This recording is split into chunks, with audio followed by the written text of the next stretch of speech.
cool fact of the day is... Bulletproof Radio. Hey, I'm Dave Asprey with Bulletproof Radio. Today's cool fact of the day is that breathing is all about carbon dioxide and it has very little to do with oxygen. Air has about 21% oxygen and the body only needs about 5%. Today's guest spoke at the Bulletproof Conference, and his name is Robert Lee. Robert's a research fellow in law, science, and technology at Stanford, and this is his first time coming on Bulletproof Radio. I invited him to speak at the Bulletproof Conference on this topic that you probably haven't heard of. It's the art of respiratory hacking. It's about breathing for focus and performance. You've heard me talk about breathing exercises and doing things like pranayama or yogic breathing.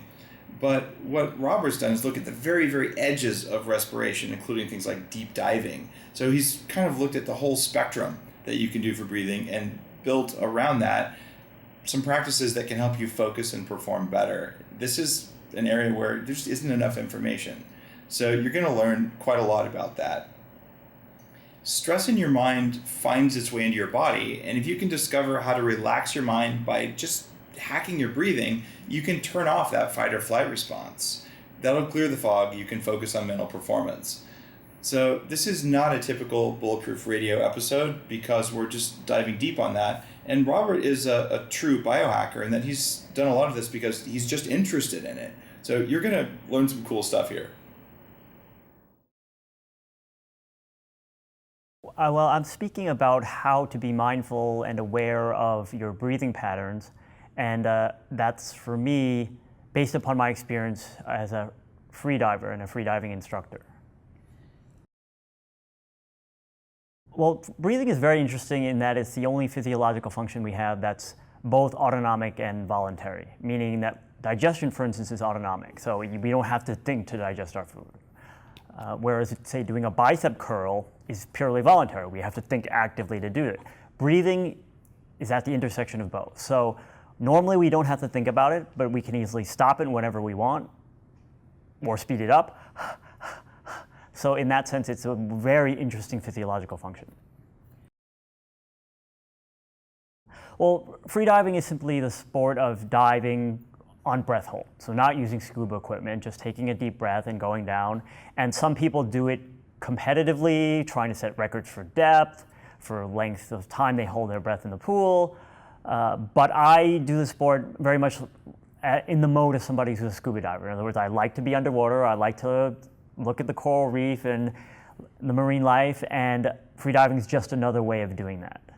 So, and one great advantage of freediving is obviously you don't have as much equipment, but one really great side benefit is dolphins and other marine mammals actually recognize you almost as one of their own. In other words, another air-breathing creature in the water. So you can imagine scuba divers they find to be a little bit alien, but freedivers they actually welcome almost as one of their community. Now, under U.S. law, you're not allowed to approach marine mammals within 100 yards, but if they swim up to you, there's really nothing you can do.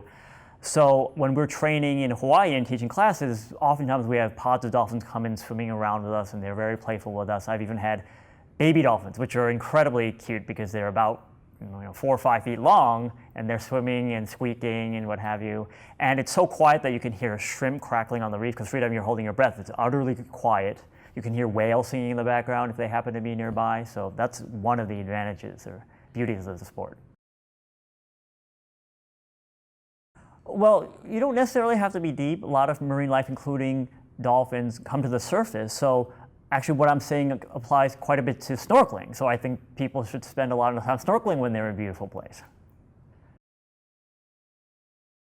Well, I don't think there's a typical. I will, if I'm just casually going on a reef and sort of swimming around and snorkeling, 2-3 minutes might be a typical time. I can do more, but I like to emphasize that for a person to say learn to dive to 15, 20 feet for 45 seconds is still very useful and can enhance the snorkeling experience. Because if there's something down there, you can go ahead and look at it. So it doesn't have to be an extreme or hardcore sport in that way at all. It's mostly about relaxation, both before the dive and during the dive. Because we all have enough oxygen in our lungs and our bodies for several minutes. We just are not accustomed to doing that. So as long as you relax, because if you don't relax and you're stressed out, obviously you're burning more oxygen. So if you can get the art of relaxing beforehand and relaxing during it, your breath hold can go to several minutes. And as one application of this I can mention is we teach big wave surfers the art of breath hold, because they may be surfing and also get hit by a huge wave and get pushed down, and they may be down for a minute or more, and what's more, they've been exerting themselves and they may not have gotten a full breath because they crashed all of a sudden, they're wiped out all of a sudden. So in that situation, you can imagine what you really need to do is learn to relax. And when we teach people that, show them they can do 3, 4, 5-minute breath holds in the pool, then mentally it's a lot easier for them to say, oh yeah, it's no big deal, I'll just hold my breath for a little while. I maybe have a little bit of an urge to breathe, but I know there's plenty of oxygen there for me to last a while. Well, it not only affects it in quite a bit, it also is a tool for getting information about that, in the sense that because it is autonomic, you can look at someone's breathing and have a sense of what their emotional state is like. But at the same time, you can tell them to be mindful of and to change their breathing patterns and then also affect those things. Well, I have to say I'm not an expert on heart rate variability nearly as much as some of the people at this conference, including some of the vendors at this conference. But in general, my understanding is that it's important for there to be a variation in your heart rate over the course of a minute. As much, let me say it a slightly different way.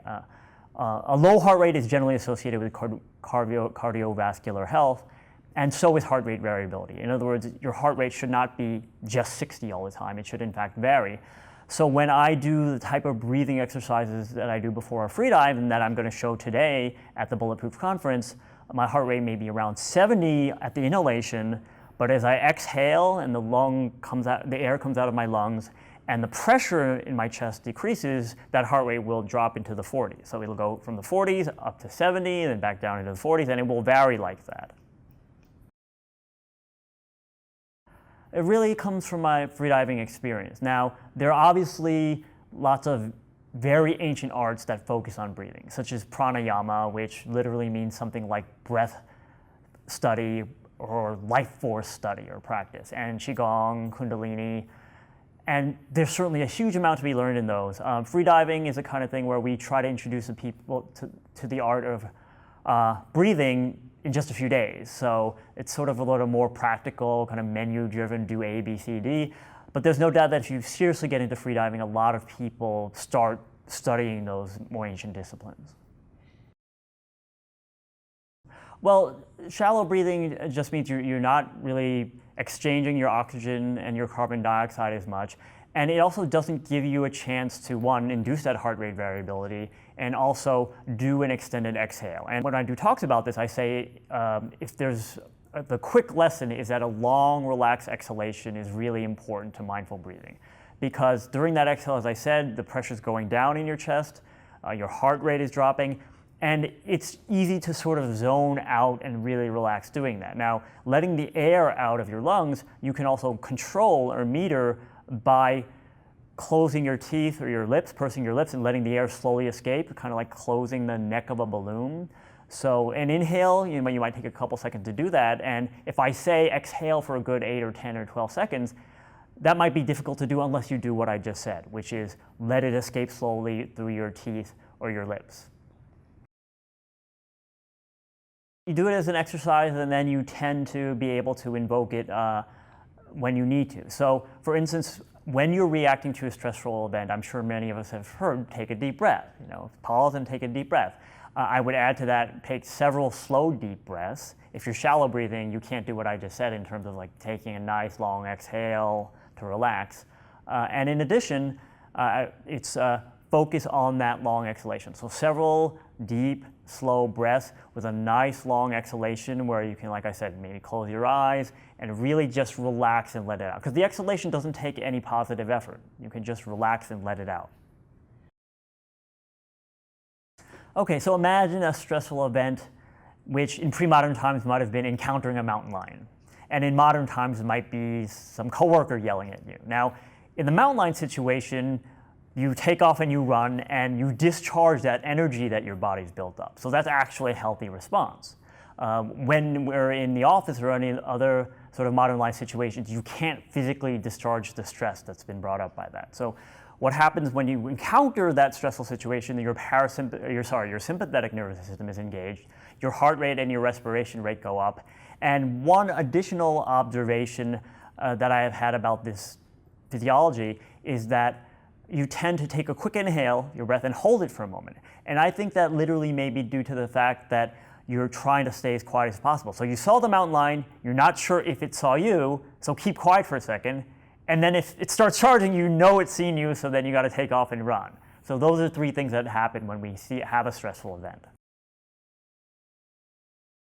Take a deep breath, as they say, or take several slow, deep breaths. And like I said, take several slow, deep breaths and focus on a nice, long, relaxed exhalation. There are several different muscle groups involved in breathing. And the main one is your diaphragm, which is the dome-shaped muscle at the bottom of your lungs, which pull down and pull air into your lungs. And if you watch anybody while they're sleeping, you'll see that that's really the only muscle they're engaging. It's the most efficient muscle to use to breathe. And we should naturally try to focus on that. When we get more tense, we tend to not to engage that as well and invoke other muscle groups, which we can also use, but the diaphragm is the main one we should focus on and be mindful of. In addition, you have muscles between your ribs called the intercostal muscles, which are literally the ribs you eat if you're having a barbecue. Those are the muscles. And they can expand the rib cage as well, but the amount of air they can move is much smaller. And finally, you can also expand your rib cage by raising your shoulder blades, which adds just a tiny bit little more air to your breathing. And freedivers actually have a couple more tricks to add even smaller amounts of air, but that's not relevant for sort of mindful breathing practice. I teach maximal inhalation, which is, in other words, taking the biggest possible breath you can, engaging all those muscle groups, your diaphragm, your chest, and your shoulders. And that's good for practice just to see how big a breath you can take. Obviously for freedivers, where when you have that one breath to work with, we want to do that. But that's really just an exercise so that you understand the mechanics of inhalation better. But in general, mindful breathing doesn't go to that super full point. What it does is fully engage the diaphragm to fill up your lungs, and then adding your chest, what I would say is about halfway. In other words, slightly more than a normal inhalation. For mindful breathing, I'd say it's the key. If there's one thing you can take away from this, it's that doing a long exhale, and as I said, metering the amount of air coming out of your lungs through your teeth or your lips will allow you to relax. So even if you ignore everything else, a long exhale should help you relax. Well, there's all sorts of different breathing practices, so I'm not going to speak universally. But given what I just said about the long exhalation as a mode of relaxation, and people have different practices and might decide that they only want to do a few breaths with that long exhalation, like I said. But in general, the way we teach it in terms of freediving is that long exhalation. And can you do a 10-second inhalation as well? Sure you can, but that's, I think, one of those arts that's probably learned through one of these ancient practices that takes a while. So in general, we teach us a normal inhalation that takes a second or two, and then that extended exhale. Interestingly, I'm not as good about mindful breathing as I should be, so I should practice what I preach. Certainly when I'm aware of it, I'll do it, and my exhale will actually extend well beyond that 10 seconds oftentimes. And 10 seconds is not, that precise number is not important, but when I'm really trying to relax, in particular before I dive, that exhale for me may be 15, 20, even 30 seconds. Because it is both voluntary and autonomic, obviously it is the kind of thing that induces that kind of awareness. Like I said, I'm certainly not a naturally calm person, grace under pressure, ice water in your veins type of person. So that's why I was attracted to this kind of practice, because it does allow me to do that when I focus. And like I said, I should probably be better about incorporating it into everyday life, although I certainly can do it when I'm diving. But maybe right now we can just take a few breaths like that way and see if it carries on for the next several minutes. So we'll skip for the moment the maximal inhalation. I described it a little bit, and you can try that on your own, but we'll do what I said is the mindful, comfortable inhalation. So you'll inhale with your diaphragm fully, and then you'll use your chest, and I'll demo it once, and then I'll have you try it. So it's diaphragm and chest, and then I'll exhale.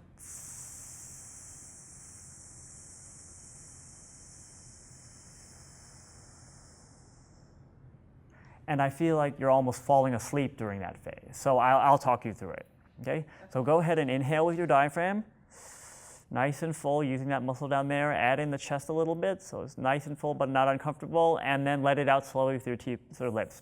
2, 3, 4, 5, 6, 7, 8, 9, 10. And inhale again, inhale with the diaphragm and the chest.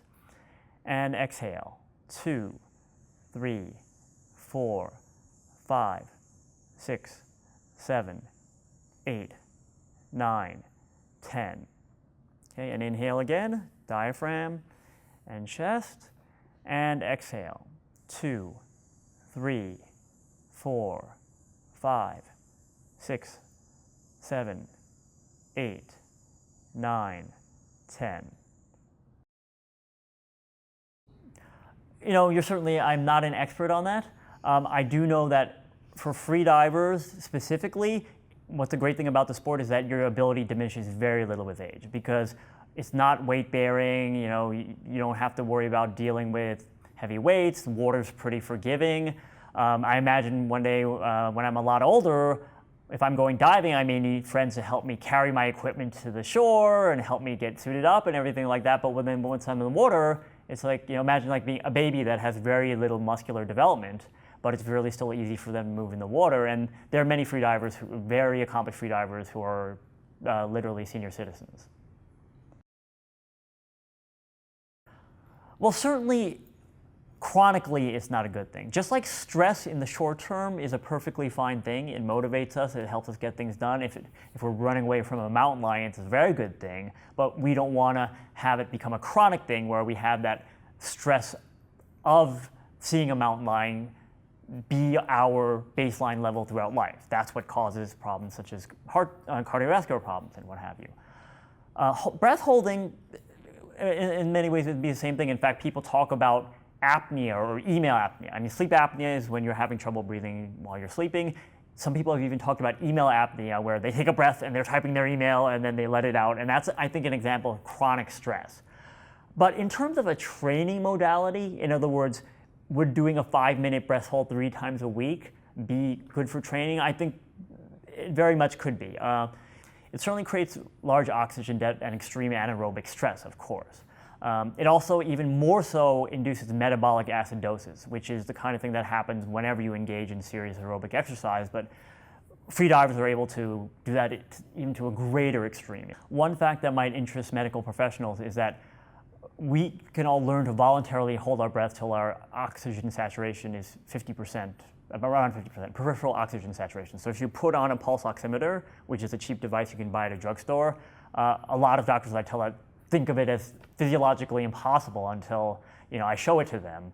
And like anything else, people can learn to do interesting things. So anecdotally, I've heard one person say that he did nothing but breath holds for a month as exercise, literally nothing but breath holds lying in bed, and he lost 6 pounds. So could it be the new weight loss fad? Perhaps. I'm not sure, simply because it's not an easy thing. In other words, the first 1 or 2 or even 3 minutes of a breath hold when you're trained are pretty easy, but that last minute where you're getting the strongest effects does take a lot of focus. I know some doctors who think it would be a very interesting training tool and hope to see it gather some momentum. But right now it's more just something that we need to do some studies about, but I can just tell you anecdotally some of the things I've seen. Well, certainly I'm not an expert in sleep apnea, but to the degree that you can improve your breathing mechanics and to the degree that you can become more relaxed and more mindful, I would think it would help. Now, on the other hand, when we're sleeping, we all tend to breathe fairly well. In other words, the stress goes down, we breathe with our diaphragm. So sleep apnea may be mostly a result of physiological issues such as the tongue rolling in the back of the throat or something like that, which I've heard about, that you may not really be able to fix through this sort of thing, but I suppose it couldn't hurt to try. Asthma, certainly I can't talk about counter indications. In other words, whether holding your breath for a long time could induce certain issues, or because there's certainly, you can imagine at the end of a long time, you're under extreme stress and you're breathing really, really hard, and that could cause some kind of bronchospasm or something, for all I know. But the mindful breathing part, where you're inducing relaxation, what have you, I would imagine that would be helpful. Well, there's a few reasons. One is that we're simply not used to it. So in some seminars, I will have people do a simple 1-minute breath hold just to see what it's like. And the discomfort there is not from lack of oxygen, because we have plenty of oxygen to last well beyond a minute, and you're barely tapping into your reserves at that point. So the main reason is simply that you are not used to your chest not moving for a full minute. It's just uncomfortable. How many times have you done that in your life? Maybe a handful, like when you were a kid, you challenged some friends to a breath holding contest, and you did that a few times in junior high school or what have you. But when's the last time you did it? Maybe never. So the initial training there is just getting used to that fact.